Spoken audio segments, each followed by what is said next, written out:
Hello guys, welcome back to my YouTube channel Excellence Hub. Today I am going to discuss the topic autoimmunity. Immune cells destroying self body cells.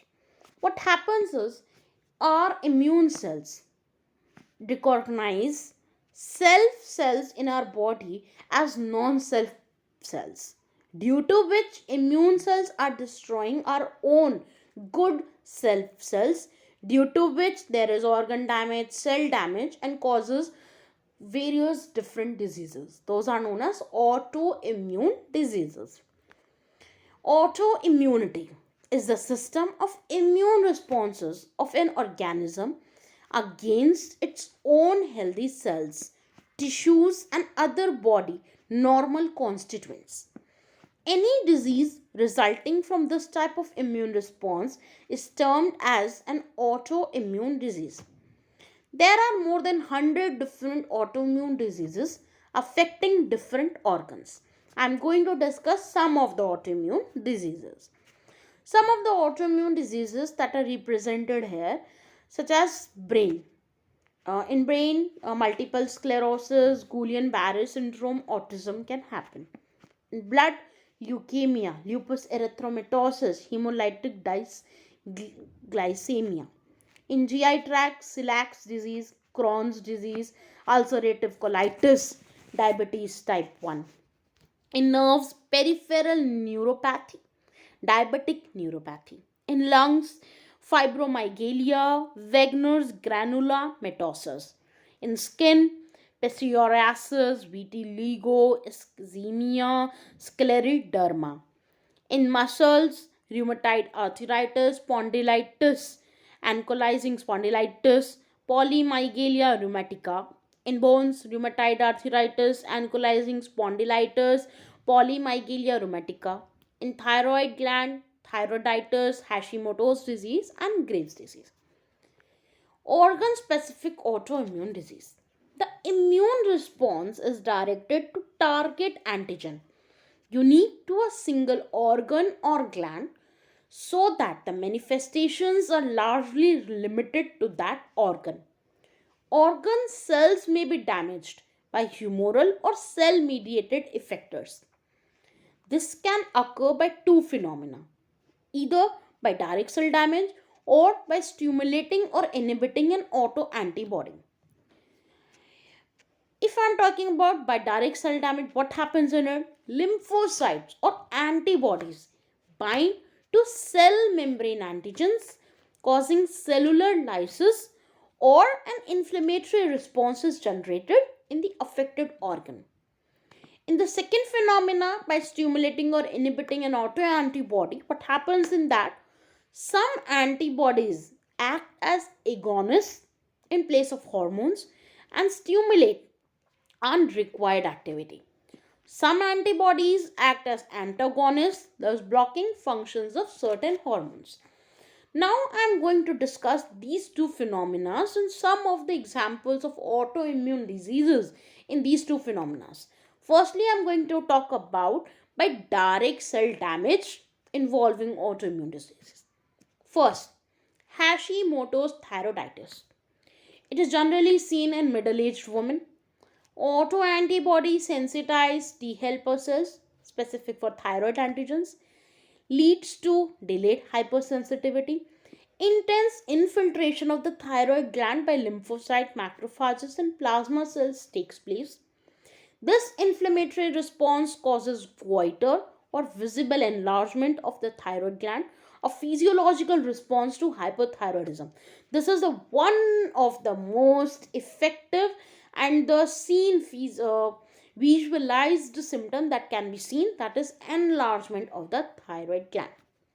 Antibodies are formed against number of thyroid proteins, including thyroglobulin and thyroid peroxidase, both of which are involved in the uptake of iodine, thus prevent iodine uptake and lead to hypothyroidism. In the right hand side, we can see the representation of normal thyroid and thyroid attacked by neutrophils and macrophages. Illustrative microscopic representation is there. Next is autoimmune anemias. It includes pernicious anemia, autoimmune hemolytic anemia, and drug-induced hemolytic anemia. In pernicious anemia, it is caused by autoantibodies to intrinsic factor, a membrane-bound intestinal protein on gastric parietal cells. Intrinsic factor facilitates uptake of vitamin B12. Antibody binding to this factor blocks vitamin B12 uptake, leading to decreased production of functional RBCs by hematopoiesis. In case of hemolytic anemia, an individual makes autoantibody to RBC antigens, triggering complement mediated lysis or antibody mediated opsonization and phagocytosis of the red blood cells. In drug induced anemia, certain drugs such as penicillin or the anti hypersensitive agent methylodopa are adsorbed by RBCs and act as antigens. IgG is involved in this. In autoimmune hemolytic anemia, this disorder is characterized by antibody production against own blood cells, shortening of RBC lifespan from months to just a few days. It affects 3 individuals per 1 lakh people each year. It affects twice as many women as men. That is, its affecting rate and more in women. Risk factor are systemic lupus, rheumatoid arthritis, Crohn's disease, and ulcerative colitis. Symptoms are fatigue, pallor, breathing difficulty, dark urine, chills, and backache. Diagnosis done by blood investigation. Treatment can be done by taking steroids, immunosuppression, and blood transfusion. Complications are autoimmune disorders, weaknesses, and spleen enlargement. Prognosis is worse in older adults. Next is good pasture syndrome. In this, what happened? Autoantibodies against antigens present on basement membrane of the kidney glomeruli and the alveoli of the lungs are produced. Complement system is activated.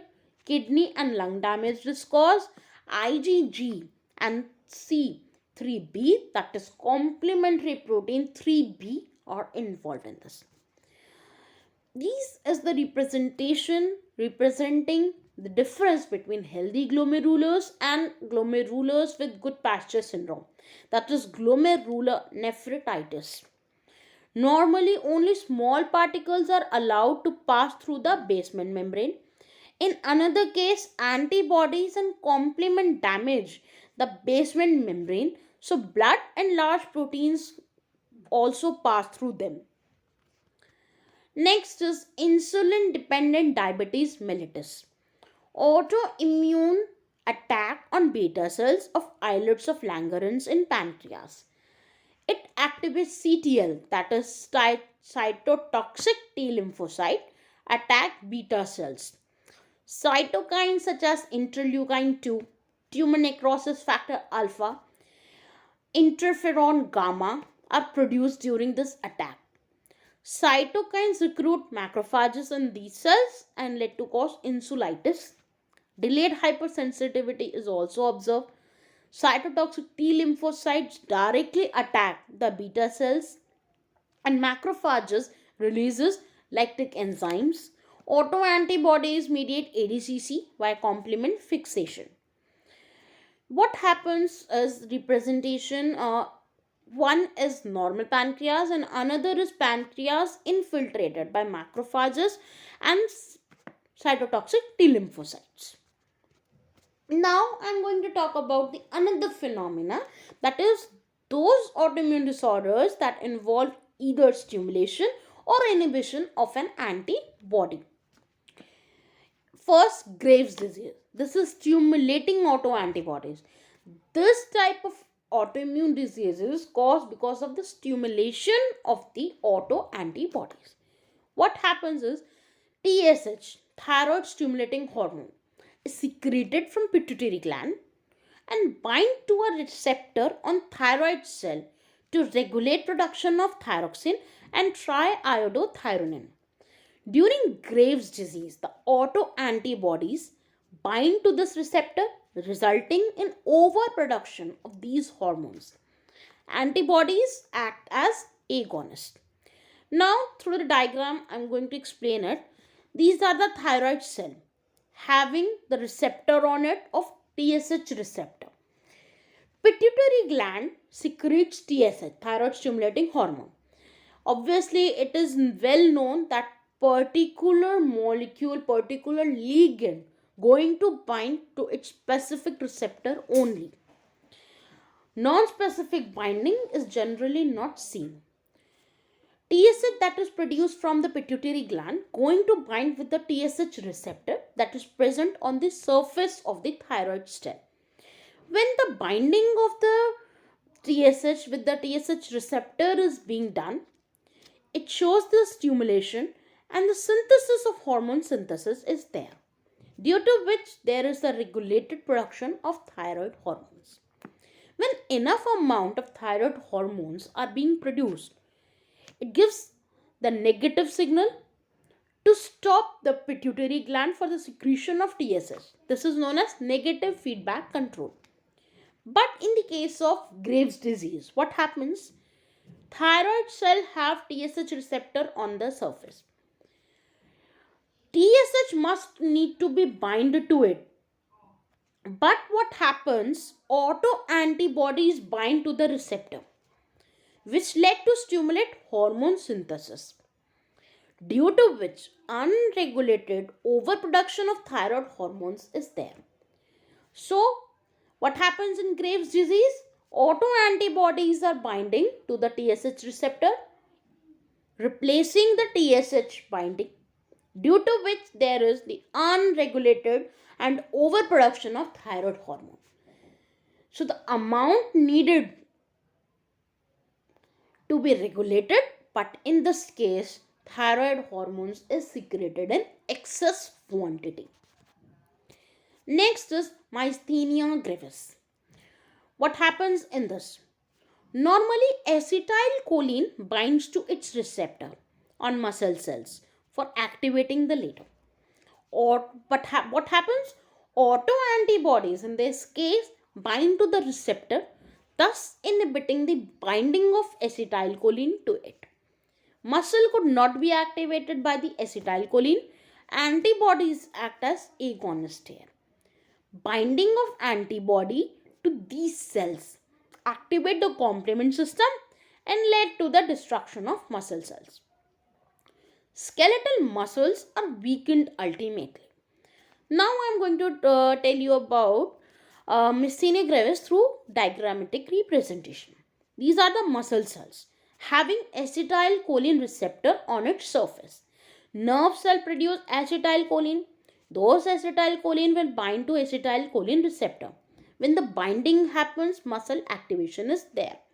But what happens in myasthenia gravis? This type of autoimmune disease is caused because of the blocking of autoantibodies. What happens?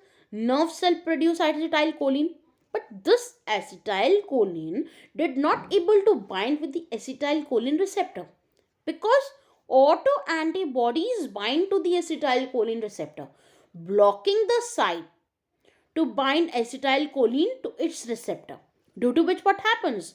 Muscle activation is inhibited. Muscle will not activate. Next is systemic autoimmune diseases. Systemic lupus erythematosus, that is also known as SLE. It is generally seen in women aged 20 to 40 years. It is characterized by fever, weakness, arthritis, skin rashes, pleurisy, and kidney dysfunction. Autoantibodies are produced against DNA, histones, RBCs, platelets, leukocytes, and clotting factors. Complement-mediated lysis results in hemolytic anemia and thrombocytopenia. Antigen autoantibody complex will be formed in blood vessel, lead to type 3 hypersensitivity, complement activation, and damage to the blood vessels. This is the general representation what happens in the patients of SLE. The rashes are being shown on the face. Next is rheumatoid arthritis. What happens in this? Chronic inflammation of the joints, although the hematologic, cardiovascular, and respiratory systems are also frequently affected. Patients produce autoantibodies called rheumatoid factors that are reactive with determinants in the Fc region of the IgG. IgG and IgM complexes are formed, and which that complex stored and deposited in between the joints led to dysfunction of the joints, leads to the blocking the flexibility. Complexes initiates type 3 hypersensitivity and complement activation, leading to damage of bone cells at joint. Now, this is the general representation, a comparison between healthy joint and rheumatoid arthritis.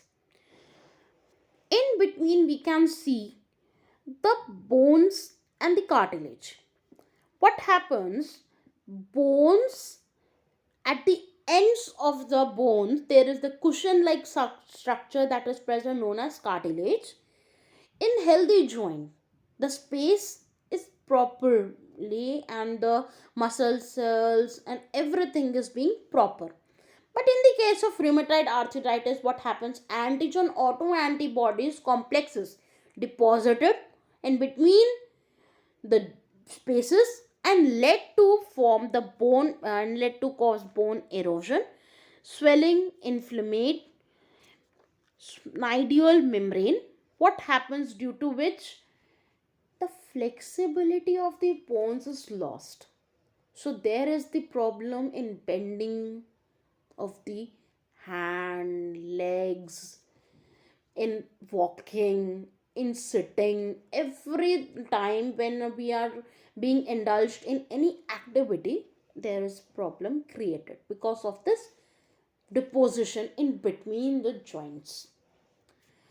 So thank you very much. This is all about autoimmune diseases, autoimmunity. This is actually very serious.